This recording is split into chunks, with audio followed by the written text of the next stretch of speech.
Salam olsun kadırlı dostlara, mehriban dildeşlere. Bugün Türkiye'de Aralık ayının 18'i 2022 yıl. Şimdi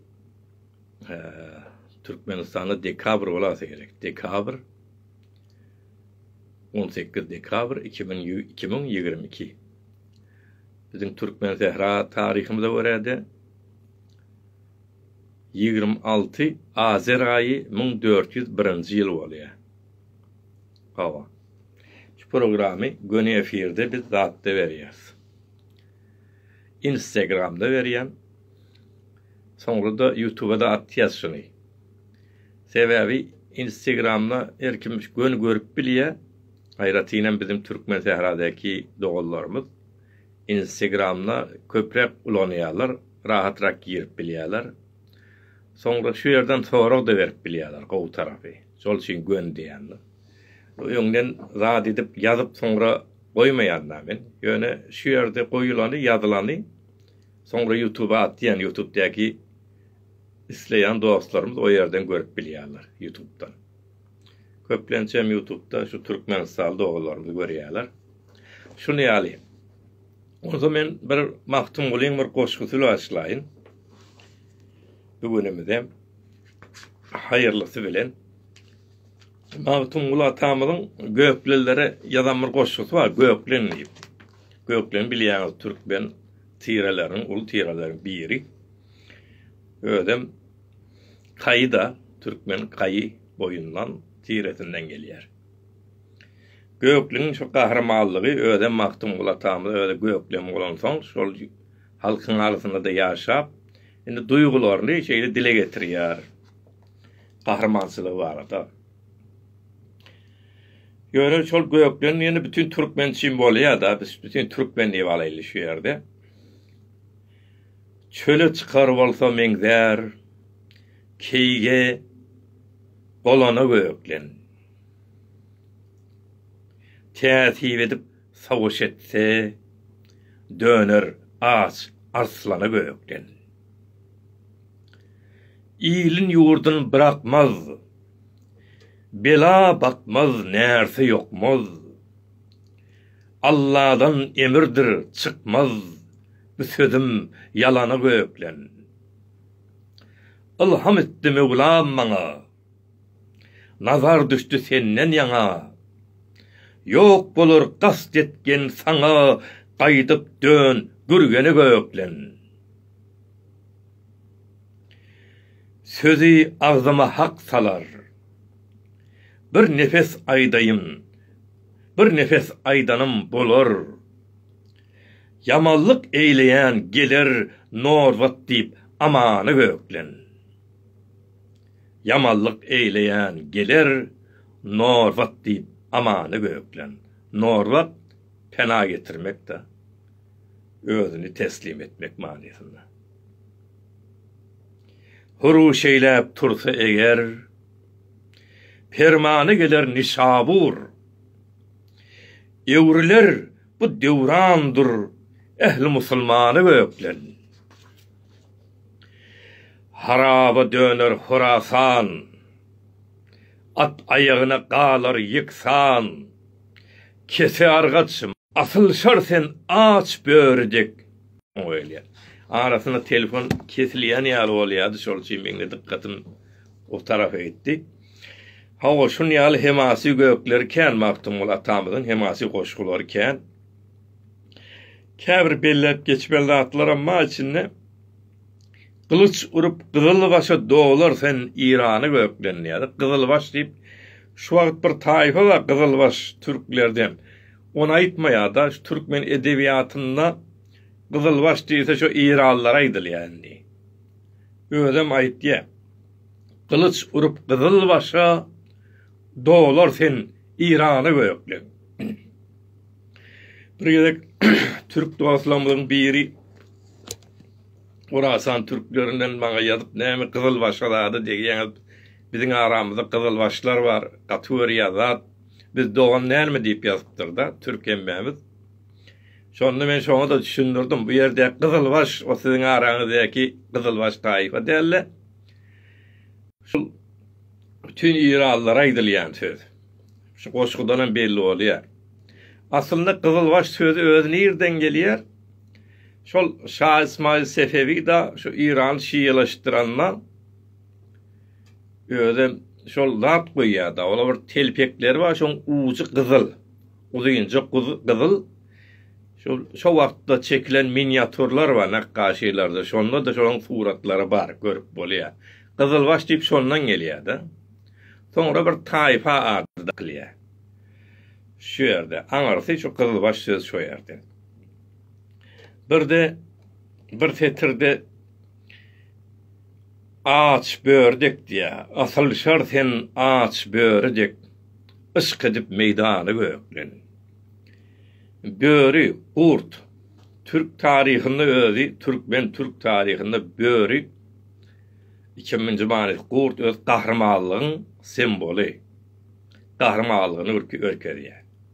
Türk mitologiýasyna görä özü Türklerin aňarsy şol bir gurtdan gelýär diýip söz edilýär da.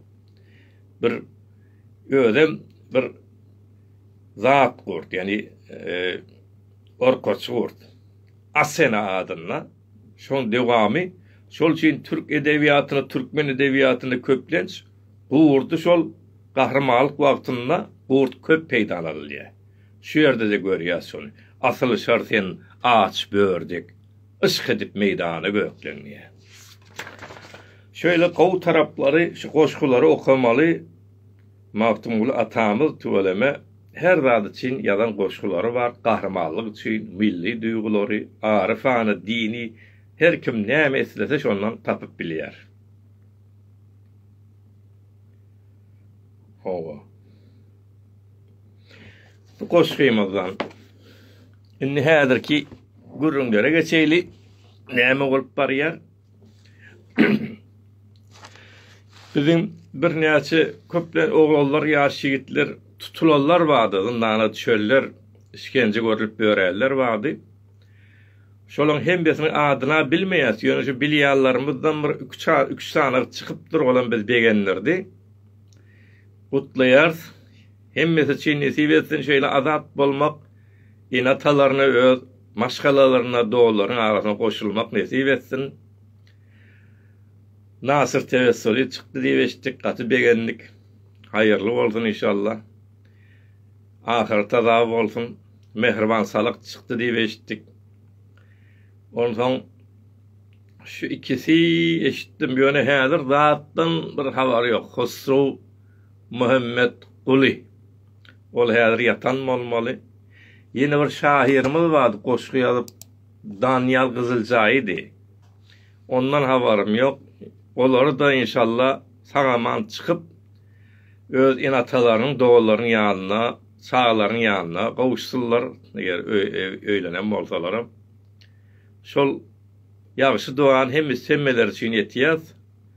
Şolaryň azat bolmagy bizi begendirýär hemmemizi. Başgalar hem şonu ýaly bolsun. Sebäbi başga şäherlerde oly zatlar bolupdy, jinayatlar eşitýäs, biderek habarlar eşitýäs. Olam gaýgytdyr, ýani ämede bolsa antallary. Bularyň daşynda İran'daki vakalarım devam edip dur. Bir taraftan halk, o bir taraftan rejimin gücü yarağına adamları öldürmekte, idam etmekte. Halkın gücü dediğine el ayağı boş dilinne, sözünne, şuarlarına şeyle devam edip dur. Yönü bu yedek önem aydışımı diyali daşar yurtlarda kat ses etti. Şol yanlanması güçlü oldu. Geçen hepten özünne Birleşen Milletler Kuramasının İnsan Hakları Komitesi'nin Zenallar Komitesi ya da Hatıllar Komitesi'nden İran çıkardılar, ayırdılar şöyle. Sen yerin bu yer değerliydiler. Bir taraftan şol zenallara zulmedip gördün, saçı örneğe deyip öldürüp gördün. Bir taraftan utanmağını Sazman Melel'in oturup Zenalılar Komitesi'nde de aza olup yiyorsun deyip şonu ýaly bir agara edip çıkar kovuk göverdiler komitesinden İran'ı. Ola şonu ýaly ben daşar yurtda näme de bolsa täsir etýär da bularam şolary görseýokmän öz içlerini gurrunne bolýanlar, özlerem çekinýänler. Yine inni ola zadyň görün, geçen hepden gurruny, geçen hepde diýanym inni zat hepde wara sabit diýänler. Men şol duşema ondan başlap duşema çelli de. Yine 2 gün öň perşembe 24 Azar aýynyň 24-inde Agay Ferasat, selam. Hop şoma ben de az kafi menvedar etdiye kheyli beraton sohbet mikona. Tor ki bana kheyli nazaran. Ara yamin maro bayat şermende vedalit. Vali inşallah در آینده به فارسی هم در خدمت شما خواهیم بود. به زبان فارسی 10 ها 100 ها نفر دارن صحبت میکنن. گفتیم یه نفرم به ترکمنی صحبت میکنه. متشکرم آقای فراست از نویسندگان خوب کشور، از اساتید ما هم هستند در نویسندگی. سلامت باشید. برمیگردم به کانال قبلی. خواهش می‌کنم. Evet. Şol Birleşen Milletler'de yani 2 gün öňem inni şol diňe şol zenalanky däli şol bütün insan haklaryny depeleýär diýip insan haklaryny ýok edip du İranla diýip ýa-da bir zat çykarjak bolýarlar şoňa. Bir öňünler madde çykarjaklar, bir musebebe çykarjaklar, taslama. Şoňa indi köpler şol ýurtlardan zat alırlar, oýlama, seslenme alırlar da. Şol Birleşen Milletler'dekiler şol bir zat tesip boljak bolsa, olar hem edilşi meclisime ýaly her ýurt öz şo taýda sesini berýär. Birinciden şu musebeben içinde aýratynam şol azlyklar, yani agaliyetleriň arasynda köp zulüm bolýandygyny, köp adam öldürilýändigiň üstüne nırtap geçilýär. Misal için şu aýdar bolsa, buluşlaryň arasynda köp adam öldürildi, Kürtlerin arasynda öldürildi. Şol aýdyp geçýärler. Ondan demek bir tarafı bize de bağlı bolýar da. Biz de şol azlyklaryň içinde yer alýas. Bize de zulüm bolýan bolsa, çağalarymyz tutulýan bolsa, şol ýene de şol bize de dikkatler çekýär şol. Ertesi gün bir hereket boljak bolsa. Eger şol zatlar tesip bolup da İran şonu yerine getirmese, şonu düzeltmese, ondan sonra onun gatyrak zatlaryny çykarýarlar. Yani temo sebepler çykarýarlar. Hatta zada ýerip bilýärler şunu. Birleşen Milletler Guramasynyň 7-nji maddesyna göre şol zor da ulanyp bolýar. Şol insan haklaryny dünýäde ýerine ýetirmeýän ýurtlar bar bolsa, şoň tersine zor da ulanma hakkı bolýar. Ýöne olam soňra ýene de seslendirme bolýar, ses alýarlar, raý alýarlar. Şoňa görä ondan veto haklary bolan ýurtlar bar, olar näme diýärler, oňam täsiri bar. Ýöne şu taýda şol şuňky 2 gün öňki alınan şo musebebede 80 ýurt goşuldy şoňa, 80 ýurt. 29'y karşı çıktı. 29'y karşı çıktı. Ne çıkalı 51'em şonu onladı. Ne tesbih etti onladı. Şimdi geleylin şol 29 haysi yurtlar 29. Yani şol insan hakları İran'da depelenýär. Şonu çeýneýärler, ýok etýärler, insanlara azatlyk ýok diyen musebebe karşı duran yurtların arasında kimler var? Rusya var. İran'ın öyle şu an kucağına girip ne ahilli atacak bilmeyen şu an ne moda bermeli. Arkasında durdu oluyor. Çin var, ikinci diktator dünyada belli. O taydaki Uygurları gününü bilýäňiz, milyonlarça Uýgury orduga alary çekip namuslaryna göz tikip ýok edip bilen ul jinayetler geçiripdi ikinci diktator. Aragy bilýäňiz, aragyň özi bolup durşy İranyň nüfuza gaty güýçli içinde. Indi bulara men kän geň almadym ýöne. Meni geň aldyran beterem. Aýsy boldy. İçinde Türkmenistan da var. Bizim Türkmenistan'ımız var içinde. Aslında buna da geň almalylar. Ýöne bir tarafy geň aldyrýar.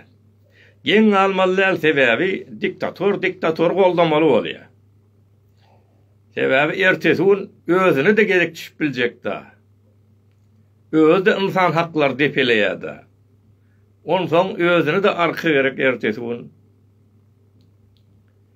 Ýöne biderek tarafy näme? Şonu alakan şu Azerbaycanla bir deňeme ýapdyk arasynda deňeşdirsek. Azerbaycan prezidenti, reis cumhuru o taýdak Tebrizde bir näçe adam urup ýeni istifade edildilerini şu taýdan bir hoştar berdi Azerbaycanlı. Bizim halkymyza degmeňlidi. Olar bizim halkymız biz olaň arkasynda ba diýip tribuna çykdy İlham Aliýew. Şolom öňkü Sowetler içindäki ýurt şolom ýoksa. Şolom diktatordan golda oturmaly prezident. Ýöne bizim Türkmenistanymyzda galsa İrançyny halkym mara dursun ýok ýaly. Türkmen ýok ýaly. Ölse ölüp galsyn, zindana düşüp galsyn. Onsoň edil şoň tersine de ses berýärdi. Diktator goldap ses berýär. Muňa näme diýjek? Otada Türkmen oglanlar içeride ýatyr. Türkmenlere 40 ýyl zulüm bolup dur. Mezhebi zulüm, etniki zulüm, dil aradan gidip barýar, türkmençilik gidip barýar. Sen oňa goldaň ok, peýdaňam ýeten ok. Gaýtam ters tarafyna dedi. Onu goldaýar o bir tarapy. Ine Maktum bolýan aýtýar Gyzylbaşa diýe allar Tehrany göplenýärdi. O Türkmen ýogny. O Türkmenistanam ýok.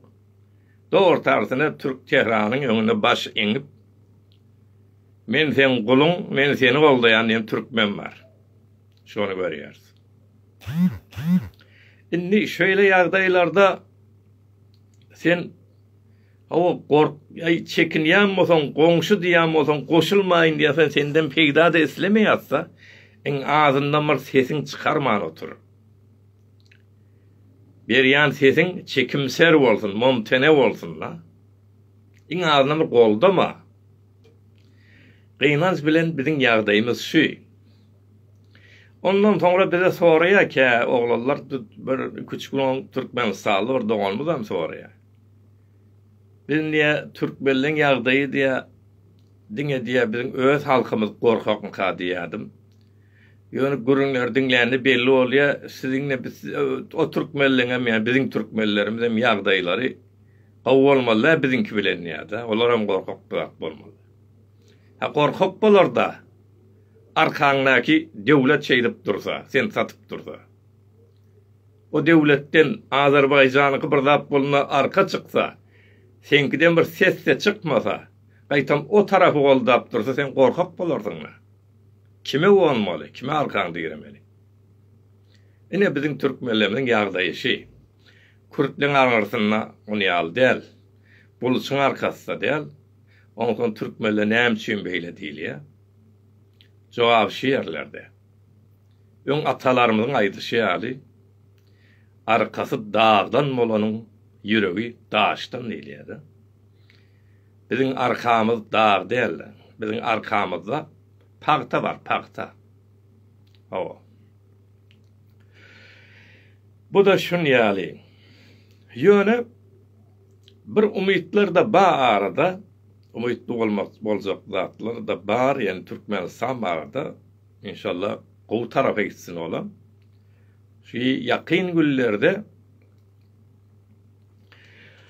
Türkiye bilen Azerbaycan, Türkmenistan bir ara gelip öz aralarına şol bililikde bir iktisadi, biraz kültürel, ferhengi, medeni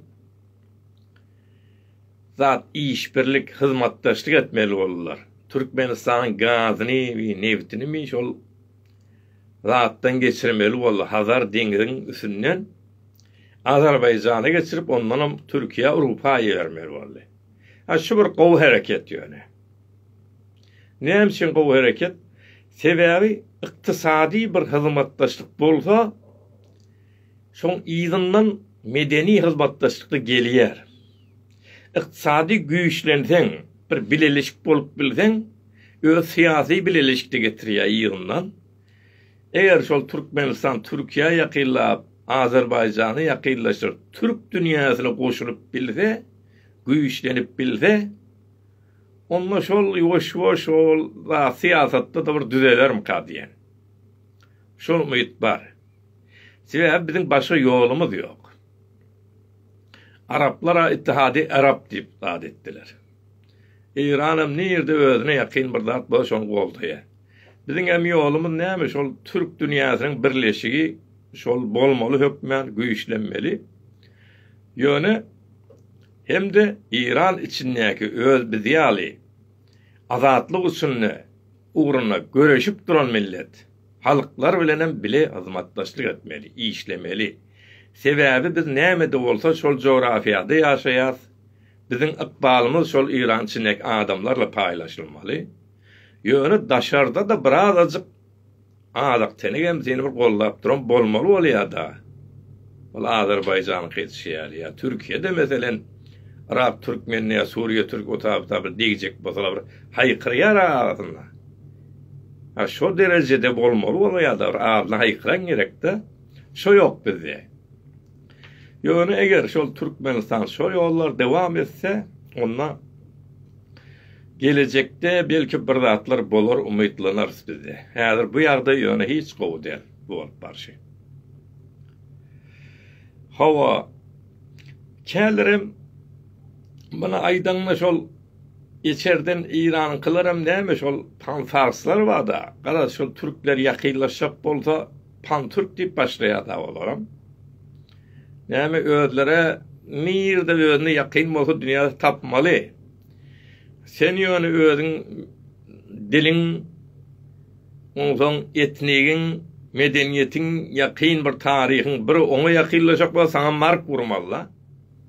O zatlara dinlemeler. Sebäbi biz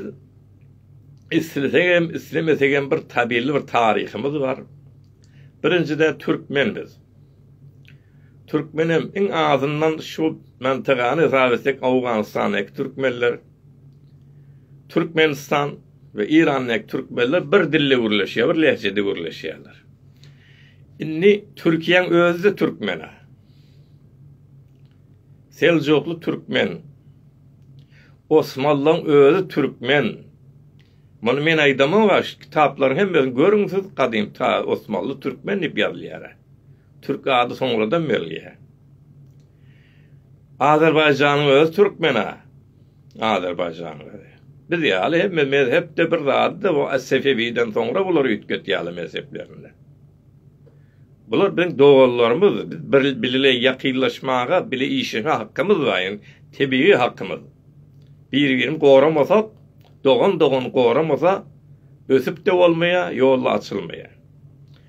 Yöne şol siyaseti saklamalılar, şu balansı, den agramlığı. Sen yurtta yaşap veren yurdun halkı, şu an biz islesegen bize İran'da yaşap veriyoruz, İran içinde. Şol halk bilen belli bir bağlamız var. Şola bilen gitmeli ýöne, öz başga güýçlerimizden peýdalanmaly gerek wagtynda. Şolar bu meselede de gurrun berseň beri vermeli. Ýöne sorag zat bolsa, kä dostlar we kä zatlar ýazyp geçdiler, ýöne men zat bilmedim. Umumy bugün berjek gurrunlarymız şular. İran'da hareketler devam etýär. Ön başından ama yetişip gelişmedi ýaly ýa-da gaýtmak ýok. öňe gidilýär. Indi öňki Cumhur İslamy da yok, öňki İranam yok. Indi belli oldu hatlar. Milletin nämeslän belli oldu. Hökümet hem şu taýap edam bilen durarmyka diýe ýerine bolmaýar. Indi ol näçe adam sen bir adam edam etdiň şu wagt dünýäde sen tartyňa ene zatlar başlady. Aýakka galmalar başlady dünýäde. Näçe adam öldürüp biljek eden. Onun çaresi yok. Ya halka boyun vermeli, boyun eğmeli.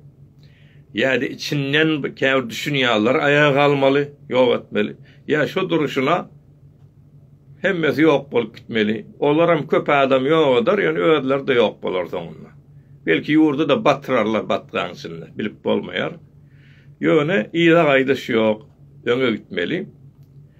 Bizim türkmenlerimiz hem en azından aramızdakiler şol bar akyp barýan jerýanyň tersine gitmeliler. Türkmenistan hem gitmeliler. Bizim aramızdaky ýaşurlar hem gitmeliler. Goldap bilseň täze hereketi goldamaly. Azatlyk urusyna göreşleri goldamaly. Türkmeniň birleşigini döretmeli. Onam oňarmaýan bolsaň ziýanyň ýetmesin. En azından şoň garşysynda bir bewet gurmalylar, ziýan ýetirmeliler. Şeýdip dewam edeýin. Ondan gelecekde nämeler boljak? Haýsy noktaga ýetjek? Bir iç ýurdu içindeki bir savaşa dönüşjekmi? Ya içerden bir topor galypdy düşünýärler. Hökümeti ýola getirecekmi? Ya daşar ýurtdan garşy goşulyp täze bir savaşlara ýol açjakmy? Ya halkyň öýle güýçlenip düňdürip biljekmi? Onu görmeli bolýar. Şolara görä karar bermeli, şoňa görä. Şol üçin hemmesini syýlap, analiz edip, şoňa görä dogry karar bermeli. Şol üçin hemmesini analiz etýändirsiňiz ederiz. Wagtynda da bu kararlарды bereriz inşallah. Bugün men aýtjaklarym şu.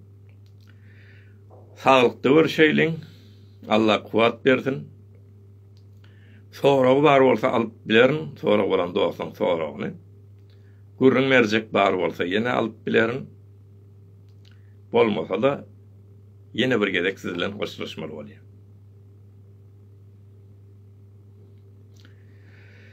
Sağ olun. Taňry ýalkasyn men dinleýäniňiz üçin. Onda häzir sağamaň alyň ýapýan many ýöne emişe kiýali YouTube'a ataryn hemde Instagram özüne goýaryn. Isleýärler şu ýerden görüp de biler, dinläp biler, pikirlerini ýazyp bilerler. Köp sağ olun. Häzir men çykýan.